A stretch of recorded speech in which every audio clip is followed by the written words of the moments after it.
Hi there, this is Tom coming at you again with another daily walk. I gotta say, first and foremost, that it is cold. Um, Thermometers are telling me it's about 18. It feels like 11. So I'm gonna talk as long as I can here, and I'm gonna go from there. But anyway, last time I talked a little bit about prayer, and today I want to talk more about reading the Bible. As we read the Bible, I really think that it's probably even slightly more important than prayer. I think both of them are a direct line into God, with prayer being getting into the heart of God, and the Bible reading getting into the mind of God. And so I really want to focus a little bit more about why we want to study the Bible, and kind of what that means for us as we carry about our life. So first, which one's more important? I really don't know. And I could very well possibly be biased because I'm a very academic person. And being a very academic person, I am probably more inclined to want to read than I am to spend time in prayer. Because, that whole you can check your progress type stuff. And neither of these is really about progress. Reading the Bible is not some legalistic thing about, hey, I got my reading in today. It really is, number one, it's about a habit, I think, more than anything. Getting into the regular habit makes sure that there's always some degree of God in our life. And I think that that's really important because as we live our life, we are constantly bombarded by the world. James 1:27, pure and undefiled religion in the sight of God our Father is this, to visit orphans and widows in their distress, and to keep oneself unstained by the world. That whole unstained part, I think, is where the Bible can help us. It's kind of like cleansing our mind and cleansing our soul. Because as we go through our day, it's almost impossible, especially in our modern culture, to avoid the junk, to avoid the sexual messages, to avoid the ungodly messages, all of the stuff that's really out there. It's really hard for us to avoid it. And I think that a daily dose of the Bible reading is quite important because it really helps us to refocus ourselves back on God. And so how do I do it? Well, there's a couple different things. Number one, I like doing my Bible study. I try and do a little bit in the morning and a little bit in the evening. I don't always get the morning one in. I almost always get the evening one in. And it's simply, I use the phone, I use the device, the screen. Some people say it's good, some people say it's bad. I think it's a matter of choice. I think everyone should have a paper Bible. I think everyone should know how to navigate your paper Bible. And I think that you should always have a time in your paper Bible. I think that those are all good things that you want to do. Okay. Now, that being said, what I'm talking about is my daily habit that allows me to read through the entire Bible at least once a year, or maybe a little bit more. So what I do in that is I make sure that I am reading just a little bit, using that numbers game deal. If you actually read, I think the number is 3.25 chapters a day, you actually do finish the entire Bible in 1 year, which is just fine. I'm trying to find a way so the sun is not blocking my vision there. All right.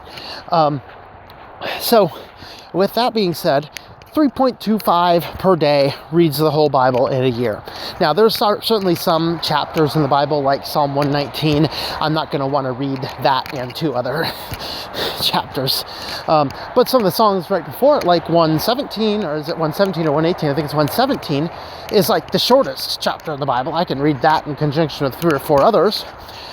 And again, that part there, it's just getting to the daily habit of reading it will just get you quickly through it. Now, my job here, my goal here is not just to read here, not just to be legalistic about going through it. It's not to absolutely know it. It's not to do any of that. It's merely to plow through it. Because the more and the more and the more that you can actually read the Bible, the more and the more and the more it more makes sense to you. So if you find yourself brushing over something, that's quite okay. Brush over it. It's all right. It'll be fine in the end. I kind of look like this dark shadow now with the sun behind me. I think what I'll do is I'll kind of turn around here. Anyway, our job is not to know it right now. Because another fallacy some people have about reading the Bible is that once they've read it, they're done reading it. Now they can just, spend their time doing short studies and whatever else that they want to do from there. And that's not really what we want to do either.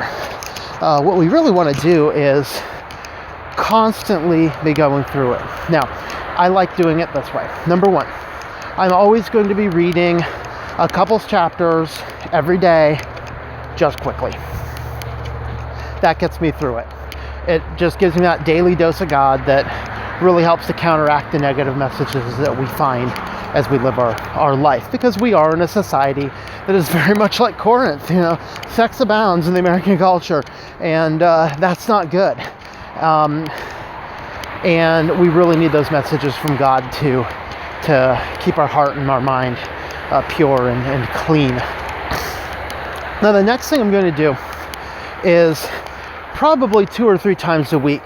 You do want to sit down in a paper Bible and actually pore over some section of Scripture that's significantly smaller than your daily reading. And the purpose here is to just basically have a depth of the knowledge of Scripture. So there you're going to pick, a couple of verses, maybe a paragraph, just something, and you're going to read it over and over. If you can get something like a Thompson Chain reference or some other type of reference dictionary or whatever else, you can look at other things that are written on that specific topic. So you can do that kind of stuff there as well. But the idea is every day, just a little bit. Every week, every week, once or twice a week, have a time set aside where you can spend, an hour or 2 in dedicated study. And that's sometimes for me, that's really when I push out my blog posts. I really read a lot of commentaries. I read a lot of study notes. I might research the original Greek. Whatever it's in there, that's really the plan that you want to do. So what that enables is that you're always getting some personal, in-depth study of the Bible, which is great. And then you also are going to get, just a very broad overview of the Bible. So you're always learning what is in the Scripture, and that is critically important. The next thing you might want to do is, if you can find a group of people that you can study with, maybe you're the leader, maybe someone else is the leader. That just gives you other thoughts and other ideas. Bounce things off of real people sometimes rather than just yourself. And that'll also give you a deep breadth as to what's actually in the Bible. So those are kind of my summaries. Read through the Bible every year. Okay, the Bible is significantly smaller than a few Harry Potter books or other things that we might want to read. I'm not sure what people are reading nowadays, but it is not that daunting of a book. If you just look at it and say, it's just 66 books, each one of those little books could take, no more than a week to read. Most of them will take no more than a day to read. You know, it's just, are we sitting down and are we doing it? What translation? Whatever one you want. You know, unfortunately, we have, in my opinion, too many English translations. In fact, I might do a longer video on that someday, just talking about the various translations, what's good, what's bad. Now, what I do for that, my in-depth study, I always use my favorite Bible, is the NASB, just because I like the fact that it is a transliteral word-for-word translation rather than a dynamic equivalent. Although I'll use the dynamic equivalent thought-for-thoughts translations as I'm going through. So the NIV was the most classic dynamic equivalent. The most common among most of your good theologically sound pastors now is generally the ESV, or the English Standard Version.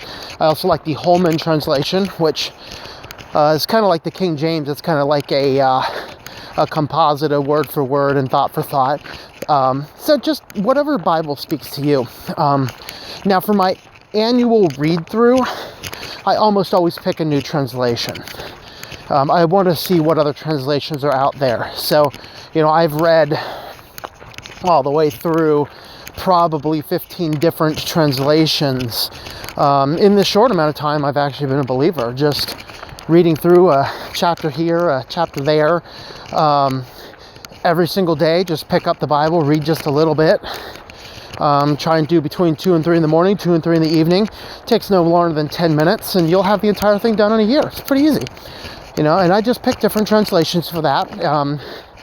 If you might get confused by that type of stuff, stick with one favorite translation. Doesn't matter what it is. Just get the Word of the living God into your heart to counteract the things that are in the American culture. So this has been Tom with our daily walk, part of ourwalkinchrist.com. Have a great one.